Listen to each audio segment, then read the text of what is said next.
Now Haggai the prophet and Zechariah the prophet, a descendant of Iddo, prophesied to the Jews in Judah and Jerusalem in the name of the God of Israel, who was over them. Then Zerubbabel son of Shealtiel and Jeshua son of Jozadak set to work to rebuild the house of God in Jerusalem.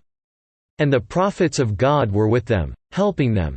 At that time Tattenai, governor of Trans-Euphrates, and Shethar-Bozenai, and their associates went to them and asked, "Who authorized you to rebuild this temple and restore this structure?" They also asked, "What are the names of the men constructing this building?" But the eye of their God was watching over the elders of the Jews. And they were not stopped until a report could go to Darius and his written reply be received.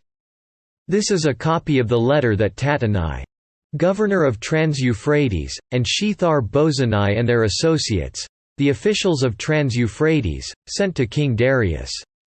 The report they sent him read as follows to King Darius: cordial greetings. The king should know that we went to the district of Judah, to the temple of the great God. The people are building it with large stones and placing the timbers in the walls. The work is being carried on with diligence and is making rapid progress under their direction. We questioned the elders and asked them, "Who authorized you to rebuild this temple and restore this structure?" We also asked them their names, so that we could write down the names of their leaders for your information. This is the answer they gave us: "We are the servants of the God of heaven and earth, and we are rebuilding the temple that was built many years ago. One that a great king of Israel built and finished. But because our fathers angered the God of heaven, he handed them over to Nebuchadnezzar, the Chaldean, king of Babylon, who destroyed this temple and deported the people to Babylon. However, in the first year of Cyrus king of Babylon, King Cyrus issued a decree to rebuild this house of God. He even removed from the temple of Babylon the gold and silver articles of the house of God, which Nebuchadnezzar had taken from the temple in Jerusalem and brought to the temple in Babylon.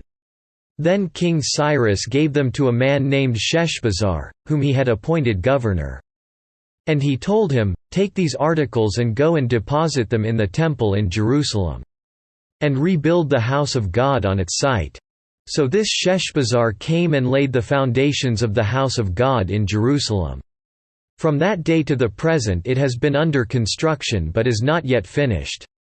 Now if it pleases the king, let a search be made in the royal archives of Babylon to see if King Cyrus did, in fact, issue a decree to rebuild this house of God in Jerusalem. Then let the king send us his decision in this matter.